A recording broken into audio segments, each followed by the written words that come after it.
아멘. 할렐루야. 아멘. 반갑습니다. 오늘은 66페이지입니다. 자아파세와 영의 해방 6번째 시간입니다.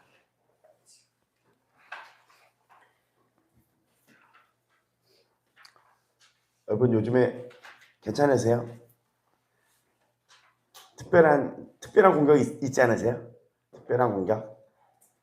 난 요즘에 행복하고 괜찮습니다. 없으신가요? 난 요즘 이상한 특별한 공격이 있다 하시는 분. 뭔가 이거 특별하다. 공격이 공격인데 감당 안 되는 특별한 공격이 있다. 있으시죠? 예, 있으실 거예요. 저도 있습니다. 오늘 여러분 이 자아파세 영의 해방 가운데 하나님께서 우리에게 말씀하시고 오늘도 십자가 앞으로 나가는 우리 되기를 원합니다. 자, 66페이지입니다. 영은 파쇄된 겉사람을 사용한다. 이 제목이 참 중요해요. 영은 파쇄된 겉사람을 사용한다. 겉사람이 제한받을 때 우리 영도 제한을 받는다. 왜냐하면 영은 겉사람을 넘어서서 우리 몸에 역사할 수 없기 때문이다. 하나님은 사람의 영을 넘어서 그분의 영으로 사람의 몸에 역사하지 않으신다. 또한 하나님은 우리 겉사람을 넘어서서 우리의 영을 사용하여 사람에게도 역사하지도 않으신다. 이걸 보면은 뭐라고 생각하시면 되냐면 참 인격적이신 분이세요. 그죠? 독단적으로 막 강압적으로 일하지 않고 하나님은 꼭 우리의 겉사람을 통하여 일하기를 원하신다는 거죠. 이것은 상당히 중요한 원칙이므로 우리는 이에 대해 분명해야 한다. 성령은 사람을 넘어서서 사람의 몸에 역사하지 않으신다. 우리의 영도 우리 겉사람을 넘어서서 다른 사람의 몸에 역사할 수 없다. 우리의 영은 우리의 겉사람을 거쳐야 다른 사람에게 역사할 수 있다.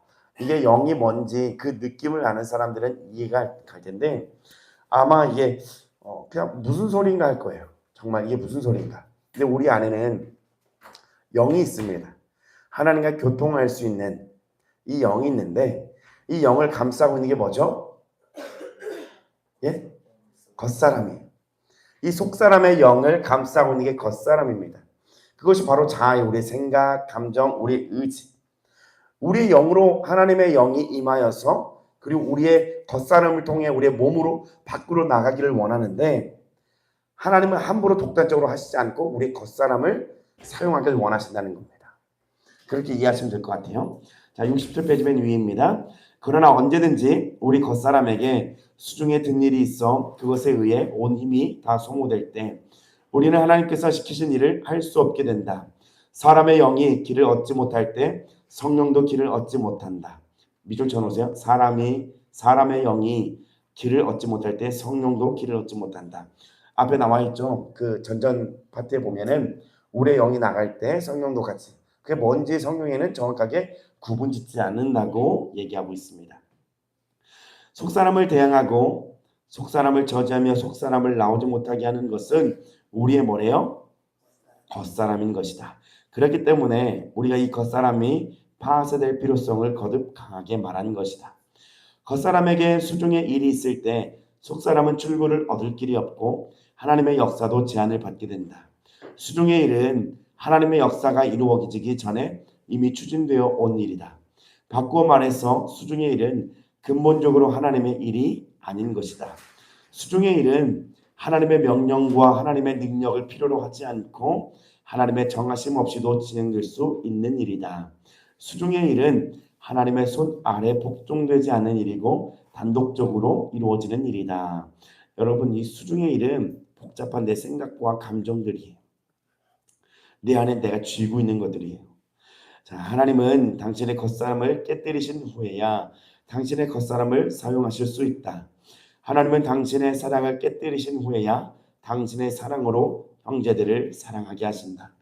당신의 겉사람이 깨지지 않을 때 당신은 자기 일만 하고 자기의 길을 가며 자기 사람만 사랑하게 된다.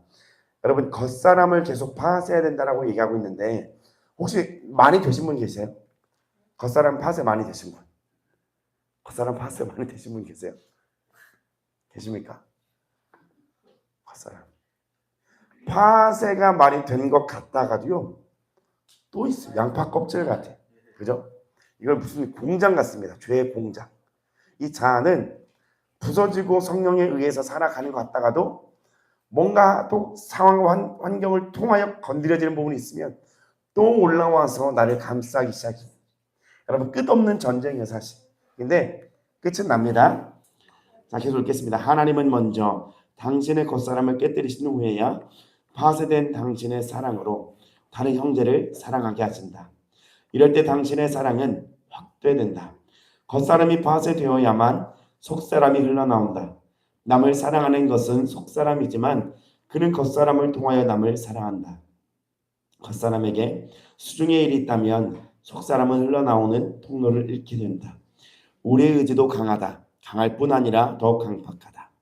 속사람이 의지를 필요로 할 때 협력을 얻지 못하는 이유는 겉사람의 의지가 단독적으로 행동하고 이미 수중의 일이 있기 때문이다. 하나님은 강하게 우리의 의지를 강타하여 깨뜨리신다. 우리가 잿더미 속에 엎드려 같이 읽어볼까요? 시작. 주여, 저홀로 생각하지 않고 무엇을 구하지도 않으며 어디서나 범사에 당신을 필요로 합니다. 라고 말하기까지 우리를 뭐 하신대요? 우리를 깨뜨리신대요. 정말 그냥 주님이 필요합니다. 자, 우리가 이런 단계에 이르기까지 매를 맞을 때 비로소 우리의 의지는 단독적으로 행동하지 않게 되고 우리 속사람도 이 의지를 사용할 수 있게 된다. 왜 매를 맺어야만 할까? 왜 매를? 하나님께서 상황과 환경의 각종 모든 것으로 인해서 우리를 치십니다. 그리고 왜 그렇게 해야 되느냐? 뭐냐면 우리의 의지를 사용할 수 없을 정도로 우리가 우리의 의지를 사용해서 더 해보려고 하거든요. 더 강하게 원함을 따라서 내 오름을 따라서 뭔가 더 해보려고 하거든요. 이 길들여지지 않는 이 의지가 부서질 때까지 주님은 때리신다는 거죠. 자, 겉사람이 그분께 쓰임받지 못할 때 속사람은 아무것도 할 수 없다. 우리 몸이 없을 때 우리가 하나님의 말씀으로 말씀을 전할 수 있는가? 입이 없다면 어떻게 설교할 수 있겠는가? 설교할 때 영이 필요한 것은 사실이다. 그러나 설교에는 또한 구변이 필요하다. 입 없이 영만 가지고 설교를 할 수 있는가? 오순절날 성령의 역사가 있었지만 또한 구변이 주어졌다. 구변이 없다면 결코 하나님의 말씀을 철저히 강론할 수 없다. 사람이 할 말이 없을 때 하나님의 말씀도 없는 것이다.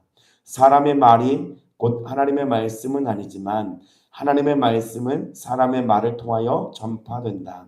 사람에게 말씀이 없을 때 하나님의 말씀도 없다. 사람의 말이 있어야만 하나님의 말씀이 있다. 가령 한 형제가 하나님의 말씀을 전해야 하는데 그의 영 안에 말씀이 있고 부담도 있으며 또 그 부담이 상당히 강하다 하자. 만일 그에게 합당한 생각이 없다면 그는 결코 그 부담을 해방하지 못하고 그의 부담마저도 잃을 것이다.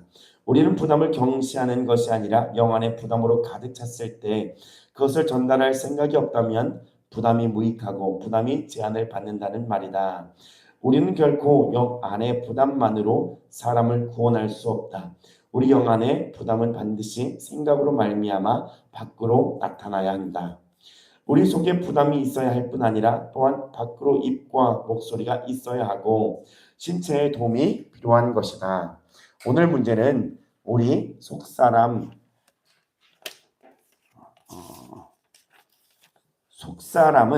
하나님의 쓰임을 받을 수 있고 하나님에게서 부담을 얻을 수 있는 상태이나 우리 겉사람의 생각이 온종일 분주하고 불안하며 계속 방법만을 생각해내려고 하는 데 있다. 이런 상황에서 우리의 영은 결코 출구를 얻을 수 없다. 오늘 하나님의 영은 사람을 통하여야 나올 수 있다. 즉 사람의 사랑이 있어야 하나님의 사랑이 있고 사람이 생각이 있어야 하나님의 생각이 있다는 말이다. 사람의 결정이 있어야 사람들은 하나님의 뜻을 만들 수 있다. 그러나 사람의 문제는 겉사람이 자기 일을 하고 자기 관점을 갖고 있으며 자기 생각을 갖고 있는데 있다. 여러분 이해가 하십니까? 네. 우리의 생각이 있어야 하나님의 생각이 와서 그 생각이 또 우리의 말이 있어야 우리 구별이 있어야 하나님의 그 말이 와서 전달이 될 수 있다는 거예요. 그러니까 쉽게 얘기하면 생각할 줄 모르고 말할 줄 모르면 하나님께서 우리를 통하여 역사할 수가 있습니까? 없습니까? 없다는 거예요. 예. 없습니다. 그 이야기하는 겁니다. 그래서 결국엔 우리가 파쇄되어야 되는 거죠. 하나님의 일하심을 위해서. 자, 겉사람이 겉사람의 일로 분주할 때 속사람은 나아갈 길이 없게 된다. 그렇기 때문에 하나님은 우리의 겉사람을 깨뜨릴 필요가 있는 것이다. 이는 의지를 없애버린다는 말이 아니라 의지 안에 있는 수중의 일을 없애버림으로써 의지가 단독적으로 행동하지 못하게 한다는 말이다. 생각이 없어지는 것이 아니요 생각을 쓰지 않고 방법을 쓰지 말라는 말도 아니라 방랑하는 자기 생각으로 생각하지 말라는 말이다. 감정도 존재하지 않게 되는 것이 아니라 감정이 속박받고 속사람의 통제를 받는다는 것이다. 이렇게 할 때 속사람은 의지와 생각과 감정을 사용할 수 있게 된다. 영에는 그 자체를 표현하기 위한 감정이 필요하고 그 자체를 표현하기 위한 생각과 의지도 필요하다. 영은 죽어있는 겉사람을 필요로 하지 않고 살아있는 겉사람을 필요로 한다. 영은 원래 그대로의 겉사람이 아닌 매맞고 상처나고, 자 여기 영은 쭉 밑줄 치세요. 파쇄된 겉사람을 필요로 한다. 자 여기까지요. 오늘 가장 큰 문제는 하나님의 영이 우리 몸에서 출구를 얻지 못하는 데 있다. 하나님의 영은 우리의 영 안에 거하신다. 그러나 하나님의 영이 우리의 영으로부터 나올 수 없는 이유는 바로 우리 겉사람이 이미 다른 것으로 채워졌고 수종의 일로 채워져 있기 때문이다. 하나님께서 우리에게 긍휼을 베푸사 우리 겉사람을 파쇄하시고 속사람이 나오는 출구를 얻을 수 있으시기를. 자 보시면 수중에 둔 일 뭐냐면 내 생각이 계속 그걸 잡아요. 저도 마찬가지. 감정이 뭔가 마음에 안 드는 게 있으면 그 일을 계속 잡아요. 그래서 뭐냐면 하나님의 일을 생각하지 못하게 하는 거예요. 그래서 그 부분들이 어떻게 된다고요? 파쇄가 되어야 된다는 거예요. 그걸 우리의 삶에서 가르쳐 주는 겁니다. 왜 이럴까가 아니라 뒤에 나옵니다. 하나님을 계속 찾으셔야 돼요. 계속 읽겠습니다. 하나님은 우리 겉사람을 소멸하신답니까? 소멸하지 않으신답니까? 우리 겉사람 자체는 아예 없어지지 않습니다. 우리가 주님의 나라 가는 그날까지, 육신을 받는 날까지. 그 반면에 하나님은 우리 겉사람이 원래 그대로 완벽하고 파쇄되지 않은 상태로 있는 것도 허락하지 않으십니다. 하나님은 우리 겉사람을 통과하기를 원하신다. 하나님은 우리의 영이 우리 겉사람을 통하여 남을 사랑하기를 바라시고 겉사람을 통하여 생각하며 결정하기를 원하신다. 하나님의 역사는 파쇄된 우리 겉사람을 통해서만 이루어진다. 우리가 하나님을 섬기려면 반드시 밑줄 쭉 치세요. 하나님 앞에서 기본적인 다름을 받아야 한다. 고차원적인 게 아니라 뭐라고 하죠? 어떤 다름이 기본적인 다름이에요. 그러니까 우리가 예수님을 믿고 만나고 파쇄되는 것이 이게 뭐 어렵고 그런 막 고차원적이고 그런 게 아니라 기본적인 거라. 이건 하나님께서 원하시는 가장 기본입니다. 우리 겉사람이 파쇄되지 않았다면 주님은 우리에게서 나오지 못할 때가 바로 겉사람이 역사하는 때이다. 그때가 바로 겉사람이 단독적으로 행동하는 때이며, 제가 2장 넘어간 것 같아요. 내용 이상해졌어요. 자 71페이지 마지막부터 다시 할게요. 우리 겉사람이 파쇄되지 않았다면 주님은 우리에게서 출구를 얻지 못하신다. 주님은 우리 겉사람을 통해서만 다른 사람에게 미치신다. 겉사람이 파쇄되지 않을 때 속사람과 겉사람은 대립관계에 있게 된다. 속사람과 겉사람은 각각 완전한 사람으로 남아있다. 겉사람은 완전하고 독립된 겉사람의 상태로 있다. 그 결과 겉사람은 자유롭고 그 안에 수중의 일이 가득하지만 속사람은 감금되어 버린다. 그러나 겉사람이 실제로 파쇄된 후 겉사람은 더 이상 단독적으로 행동할 수 없게 된다. 겉사람이 소멸되지는 않았지만 겉사람은 더 이상 속사람과 대립된 관계에 있지 않고 속사람의 통제를 받게 된다. 이렇게 될 때 우리 몸에는 오직 한 인격만 남게 된다. 겉사람은 속사람이 사용하기 위한 통로가 된다. 겉사람이 파쇄된 사람은 안팎이 일치되며 겉사람이 속사람의 통제를 받는다. 구원받지 않은 사람도 일치됨이 있지만 그 순서를 뒤바꿔서 속사람이 겉사람의 통제를 받는다. 구원받지 않은 사람에게도 영이 존재하지만 그의 겉사람은 속사람을 넘어뜨릴 정도로 힘이 강하다. 밑줄 치세요. 힘이 강하다. 겉사람이 속사람을 이겨먹는 거예요. 그런 현상들이 계속 있다는 겁니다.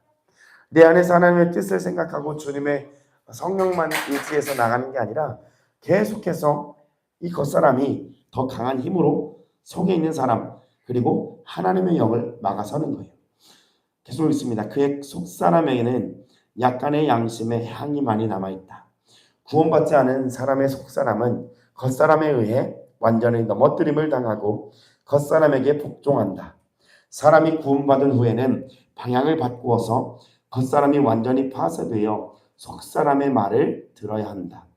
구원받지 않은 사람은 겉사람이 속사람을 다스리도록 하는 것과 같이 이제 우리들은 방향을 바꿔서 속사람이 겉사람을 완전히 다스리도록 해야 한다. 자전거를 타는 것에 비유한다면 두 가지 상황이 있을 수 있다. 하나는 바퀴가 길 위를 굴러가는 것이고 다른 경우는 길이 바퀴를 굴러가게 하는 것이다. 평지를 다닐 때에는 페달을 발로 밟으면 바퀴가 돌기 때문에 이것은 바퀴가 길 위를 굴러가는 것이다. 그러나 내리막길에는 페달을 밟지 않아도 바퀴가 돌아가기 때문에 이것은 길이 바퀴를 굴러가게 하는 것이다. 속사람이 강건하고 겉사람이 파쇄되었을 때에는 우리가 바퀴를 길 위로 굴러가게 하는 것이므로 굴러갈 것인가 굴러가지 말 것인가의 고난은 우리에게 있다. 우리가 빨리 가려면 빨리 갈 수 있고 느리게 가려면 느리게 갈 수 있다. 그러나 만약 겉사람이 강하고 파쇄되지 않았다면 이것은 내리막길에서 자전거를 타는 것 같이 길이 우리를 굴러가게 하는 것이다. 일단 그 길이 우리를 굴러가게 하면 우리는 자전거를 멈출 수가 없다. 밑줄 치세요. 이것이 겉사람이 속사람을 통제하는 것이다. 자, 그럼 자파세가 되는 건 한마디로 뭐예요? 영어로 자전거를 탈 때 뭘 거는 거예요? 브레이크를 거는 거예요. 네, 브레이크입니다. 하나님 앞에서 사람이 유용한가의 여부는 그의 영이 겉사람 안에서 나올 수 있는가를 보면 된다. 우리의 속사람이 나오지 못할 때가 바로 겉사람이 역사하는 때이다. 그때가 바로 겉사람이 단독적으로 행동하는 때이며 밖의 길이 바퀴를 굴고 있는 때이다. 만일 주님의 은혜로 우리 밖의 내리막길이 완전히 평탄하게 된다면 곧 겉사람이 파쇄되고 겉사람이 주장을 내세우지 않고 어떤 결정도 내리지 않는다면 속사람은 능히 밖으로 나올 수 있다. 이때 속사람은 겉사람의 저지를 받지 않고 자유로이 나올 수 있게 된다. 만일 주님께서 우리에게 은혜를 주사 우리 겉사람이 파쇄된다면 우리는 영을 사용할 수 있는 사람이 되고 우리 영은 나와야 할 때 즉시 나올 수 있게 된다. 자, 보세요. 그냥 우리가 가다가 브레이크를 걸면 브레이크를 걸 수 있는데 아까 얘기했듯이 내리막길에서 그냥 자전거가 놓여지면 이건 진짜 잡을 수가 없잖아요. 그냥 흘러가는 대로 흘러가는 거잖아요. 근데 정말 브레이크를 딱 멈추는 게 뭐냐면 이게 바로 자아파스가 된 사람의 모습이라는 거예요. 쉽게 말씀드리면 내 속사람이 막 움직이고 싶은데 겉사람이 막 하고 싶은 게 있어요. 근데 이걸 걸어버리는 거예요. 이게 주님의 뜻이 아니지 걸어버리는 거예요. 근데 안 되는 부분들이 계속 우리에게 나오잖아요. 그죠? 이 죄성이 나온다는 거예요.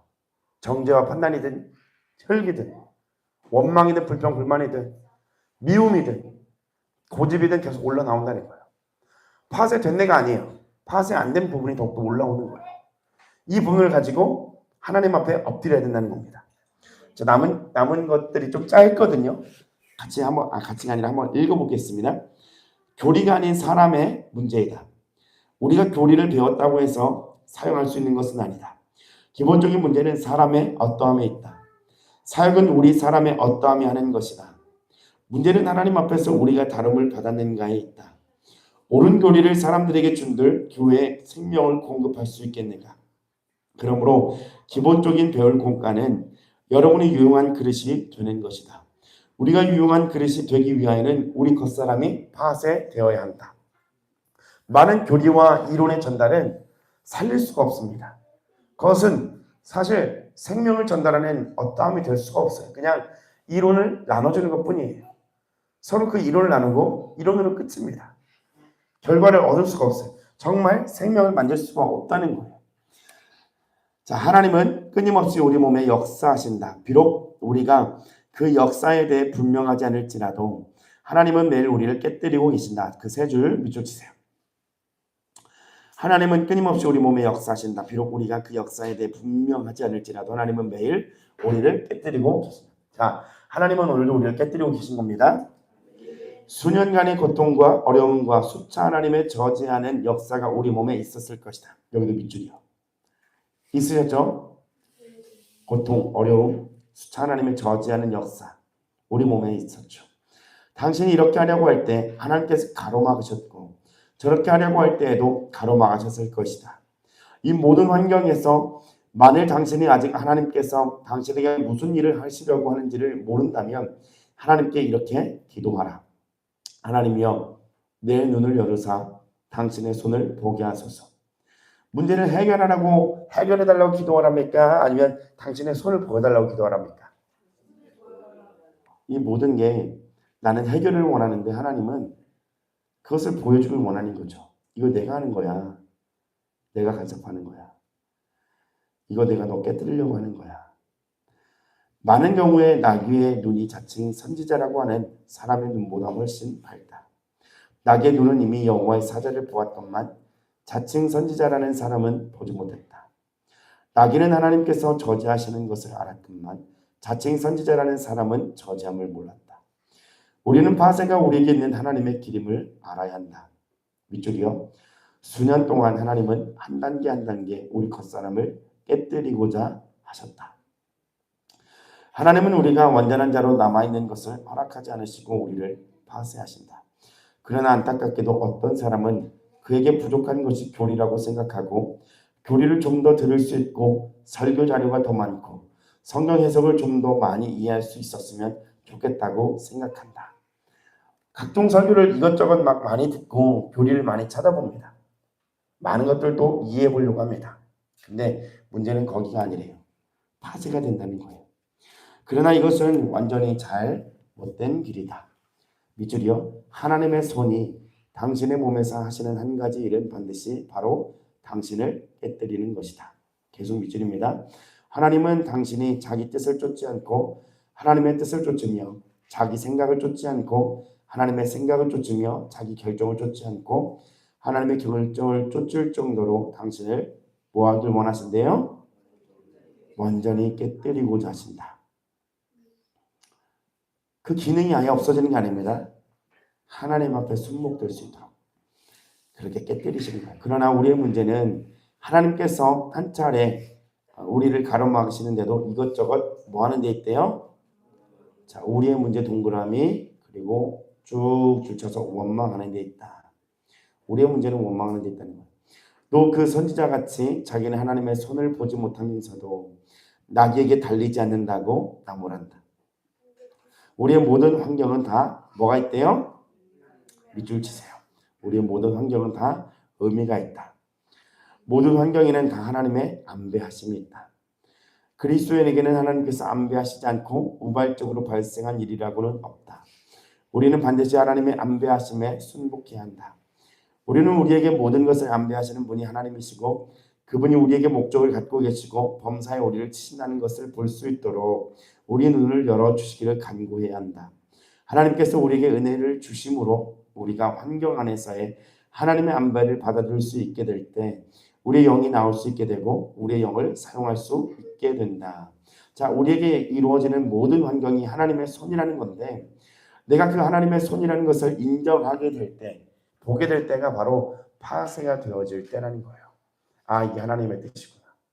그래서 나는 내 힘으로 내 원함과 내 어떠한 것을 겉사람의 일들을 하지 말아야겠구나라는 게 그냥 말하겠다라는 생각 자체가 아니라 말하겠다라고 하는 순종과 복종이 된다는 거예요.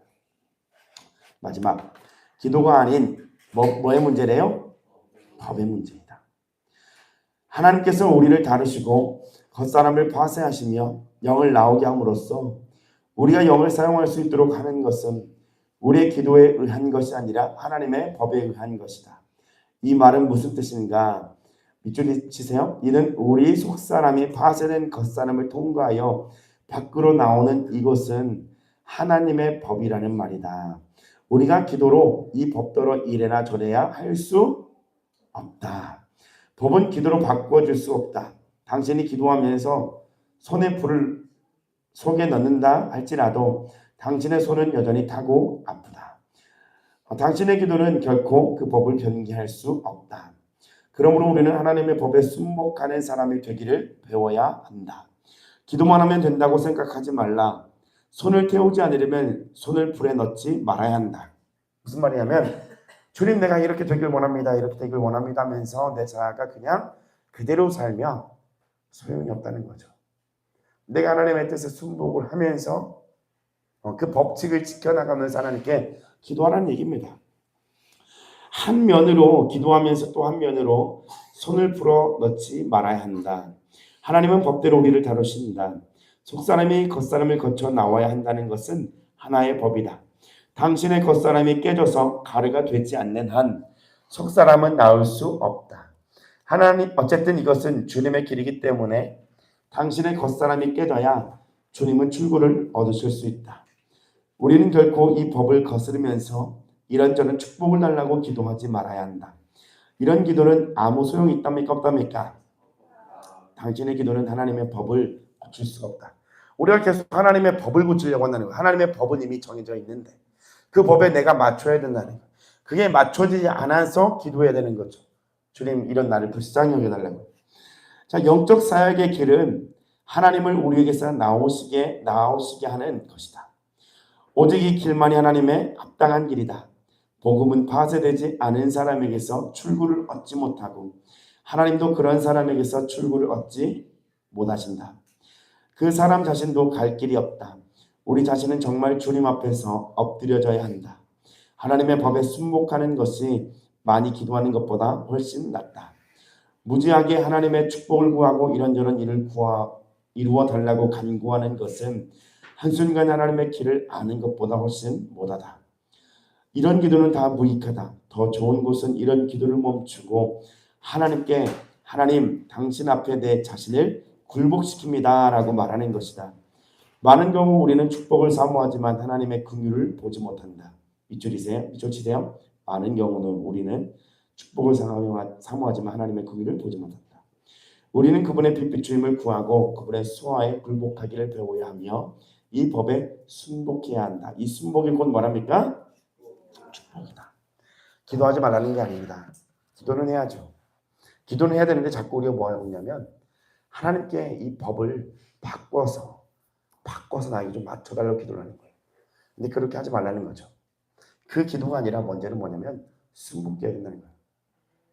그 법에 내가 들어가야 된다는 거예요. 들어가지 않는 나를 가지고 하나님께 그 도움을 구하는 기도를 하셔야 되는 거예요. 주님을 내 원함에 맞춰서 땡겨서 사용하는 게 아니라 하나님의 뜻에 맞춰 살지 못하는 내가 주님에게 기도해야 된다는 거예요. 주님, 내가 하나님의 손을 보기를 원합니다. 하나님의 손을 더욱더 알게 하여 주옵소서. 자, 오늘 같이 기도를 하겠는데요.